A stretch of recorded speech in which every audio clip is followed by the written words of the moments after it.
একটা বডি চোরাবালিতে ঢুকে গেছে। প্রথমে ছিল টাকনু পর্যন্ত, যখন টাকনু পর্যন্ত ছিল তখন সে নড়াচড়া করার চেষ্টা করেছে। আশপাশের মানুষরা ওকে বুঝিয়েছে নড়াচড়া করো না, টাকনু পর্যন্ত আছো, হাঁটু পর্যন্ত চলে যাবে। সে নড়াচড়া করা থামিয়ে দিয়েছে। নড়াচড়া না করা সত্ত্বেও একদিন তার হাঁটু ডুবে গেছে।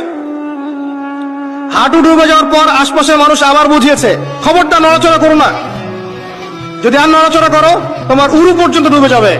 সে বেচারা নড়াচড়া করে নাই, দাঁড়িয়ে আছে। নড়াচড়া না করা সত্ত্বেও একদিন তার থাই পর্যন্ত ডুবে গেছে।